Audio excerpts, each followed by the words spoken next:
ओम शांति। ओम शांति। आज 6 जनवरी 2026 दिन मंगलवार की साकार मुरली। आइए अब सुनते हैं मीठे मीठे बाप दादा के मधुर महावाक्यों को। मीठे बच्चे, ब्रह्मा बाबा शिव बाबा का रथ है। दोनों का इकट्ठा पाठ चलता है, इसमें जरा भी संशय नहीं आना चाहिए।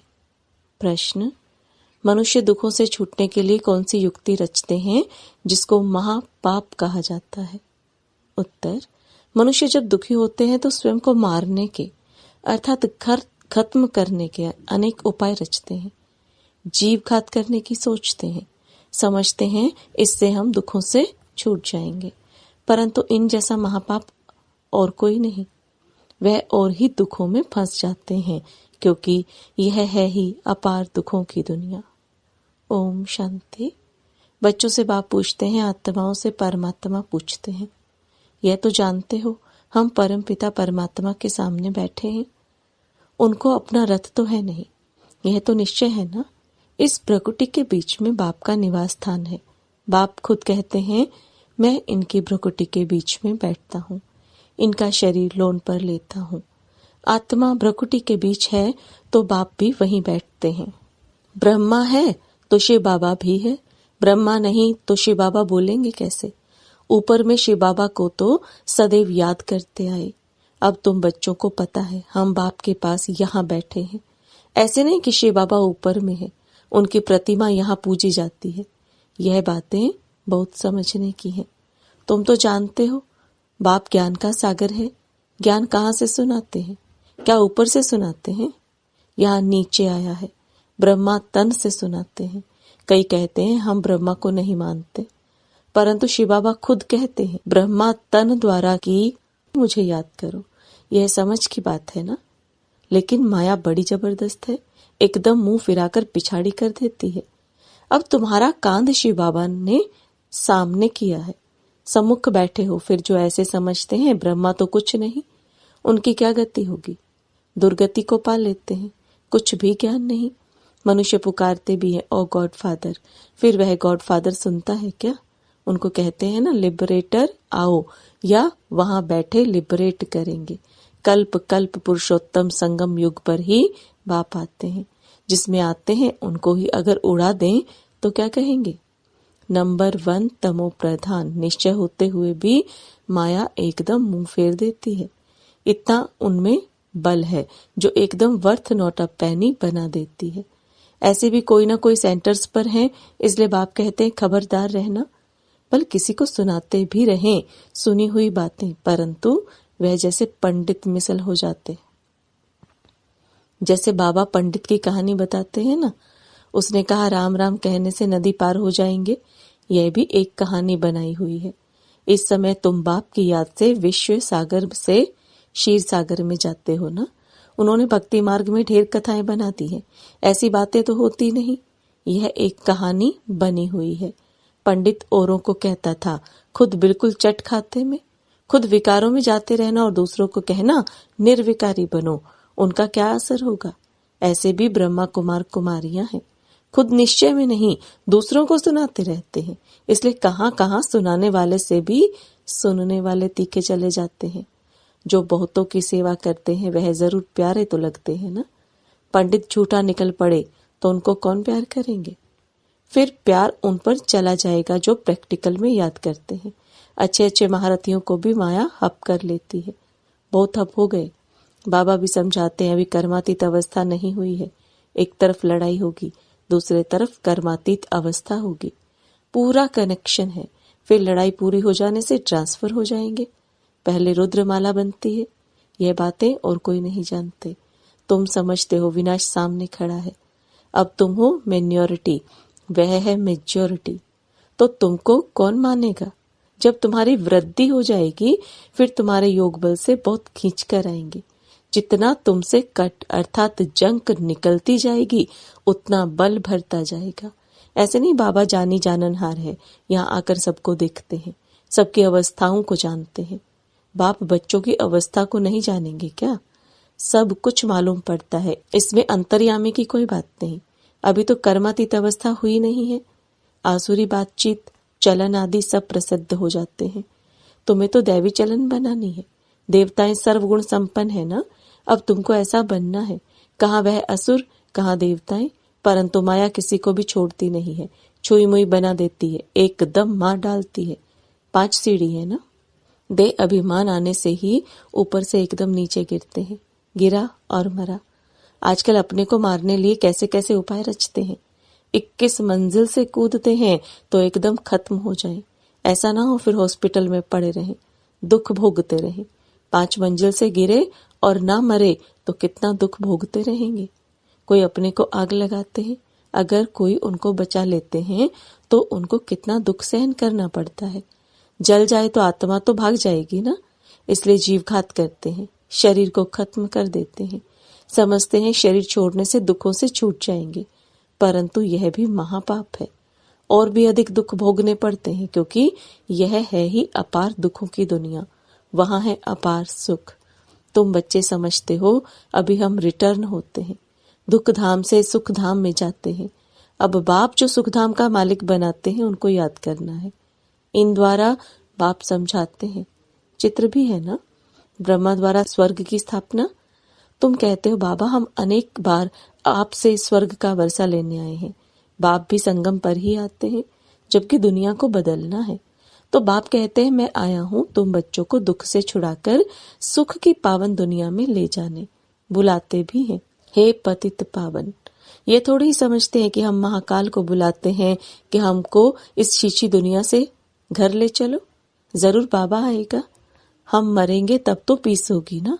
शांति शांति कहते रहते हैं, शांति तो है परम धाम में, परंतु इस दुनिया में शांति कैसे हो जब तक इतने ढेर मनुष्य हैं। सतयुग में सुख शांति थी, अभी कलयुग में अनेक धर्म हैं। वह जब खत्म हो तब एक धर्म की स्थापना हो, तब तो सुख शांति हो ना। हाहाकार के बाद ही फिर जय जयकार होगी। आगे चल देखना मौत का बाजार कितना गर्म होता है। विनाश जरूर होना है। एक धर्म की स्थापना बाप आकर कराते हैं, राजयोग भी सिखाते हैं। बाकी सब अनेक धर्म खल्लास हो जाएंगे। गीता में कुछ दिखाया नहीं है। 5 पांडव और कुत्ता हिमालय पर गल गए, फिर रिजल्ट क्या, प्रलय दिखा दी है। जलमयी भर होती है, परंतु सारी दुनिया जलमयी हो नहीं सकती। भारत तो अविनाशी पवित्र खंड है, उसमें भी आबू सबसे पवित्र तीर्थ स्थान है, जहाँ बाप आकर तुम बच्चों के द्वारा सर्व की सदगति करते हैं।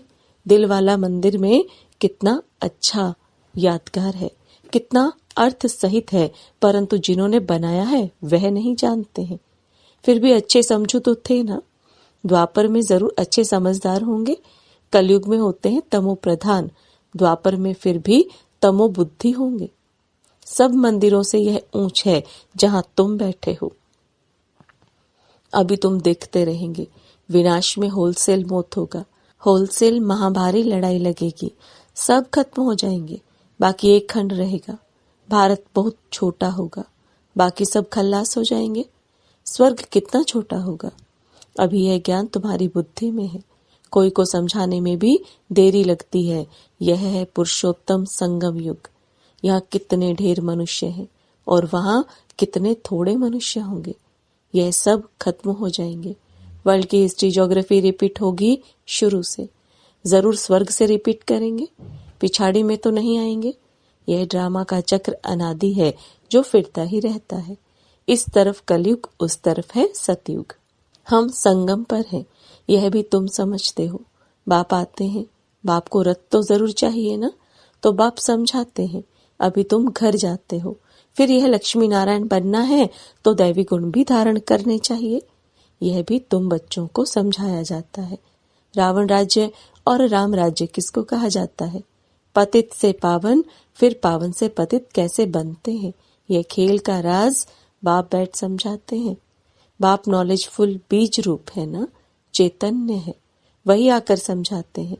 बाप ही कहेंगे सारे कल्प वृक्ष का राज समझा, इनमें क्या क्या होता है, तुमने इनमें कितना पाठ बजाया है। आधा कल्प है दैवी राज, आधा कल्प है दैवी स्वराज्य, आधा कल्प है आसुरी राज्य। अच्छे अच्छे जो बच्चे हैं उन्हों को बुद्धि में नॉलेज रहती है। बाप आप समान बनाते हैं ना। टीचर्स में भी नंबरवार होते हैं। कई तो टीचर होकर भी फिर बिगड़ पड़ते हैं। बहुतों को सिखाकर फिर खुद खत्म हो गए। छोटे छोटे बच्चों में भिन्न भिन्न संस्कार वाले होते हैं। कोई तो देखो नंबर 1 शैतान, कोई फिर परिस्तान में जाने लायक। कई हैं जो न ज्ञान उठाते न अपनी चलन सुधारते, सबको दुखी देते रहते हैं। यह भी शास्त्रों में दिखाया है कि असुर आकर छिपकर बैठते हैं। असुर बन कितनी तकलीफ देते हैं। यह तो सब होता रहता है। ऊंचते ऊंच बाप को ही स्वर्ग की स्थापना करने आना पड़ता है। माया भी बड़ी जबरदस्त है। दान देते हैं फिर भी माया बुद्धि फिरा देती है। आधा को जरूर माया खाएगी, तब तो कहते हैं माया बड़ी दुस्तर है। आधा कल्प माया राज्य करती है तो जरूर इतनी पहलवान होगी ना। माया से हारने वाले की क्या हालत हो जाती है। अच्छा, मीठे मीठे सिकिलदे बच्चों प्रति माता पिता बाप दादा का याद प्यार और गुड मॉर्निंग। रूहानी बाप की रूहानी बच्चों को नमस्ते। रूहानी बच्चों की रूहानी बाप दादा को याद प्यार, गुड मॉर्निंग और नमस्ते। धारणा के लिए मुख्य सार, कभी भी छुई मुई नहीं बनना है। दैवी गुण धारण कर अपनी चलन सुधारनी है। बाप का प्यार पाने के लिए सेवा करनी है, लेकिन जो दूसरों को सुनाते वह स्वयं धारण करना है। कर्मातीत अवस्था में जाने का पूरा पूरा पुरुषार्थ करना है। वरदान, साकार रूप में बाप दादा को सम्मुख अनुभव करने वाले कंबाइंड रूपधारी भव। साकार रूप में बाप दादा को सम्मुख अनुभव करने वाले कंबाइंड रूपधारी भव। अब बाप दादा के वरदान को विस्तार में समझेंगे। जैसे शिव शक्ति कंबाइंड है, ऐसे पांडव पति और पांडव कंबाइंड है। जो ऐसे कंबाइंड रूप में रहते हैं उनके आगे बाप दादा साकार में सर्व संबंधों से सामने होते हैं। अभी दिन प्रतिदिन और भी अनुभव करेंगे कि जैसे बाप दादा सामने आए, हाथ पकड़ा, बुद्धि से नहीं आंखों से देखेंगे। अनुभव होगा, लेकिन सिर्फ एक बाप दूसरा ना कोई, यह पाठ पक्का हो फिर तो जैसे परछाई घूमती है। ऐसे बाप दादा आंखों से हट नहीं सकते, सदा सम्मुख की अनुभूति होगी। स्लोगन, माया जीत प्रकृति जीत बनने वाली श्रेष्ठ आत्मा ही स्व कल्याणी व विश्व कल्याणी है। माया जीत प्रकृति जीत बनने वाली श्रेष्ठ आत्मा ही स्व कल्याणी व विश्व कल्याणी है। अव्यक्त इशारे, इस अव्यक्ति मास में बंधन मुक्त रह जीवन मुक्त स्थिति का अनुभव करो। जब आप अभी जीवन मुक्त बनो तो आपकी जीवन मुक्त स्थिति का प्रभाव जीवन बंध वाले आत्माओं का बंधन समाप्त करेगा। तो वह डेट कब होगी?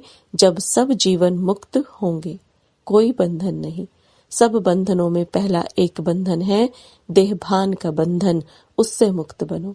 देह नहीं तो दूसरे बंधन स्वतः ही खत्म हो जाएंगे। ओम शांति। Om Shanti.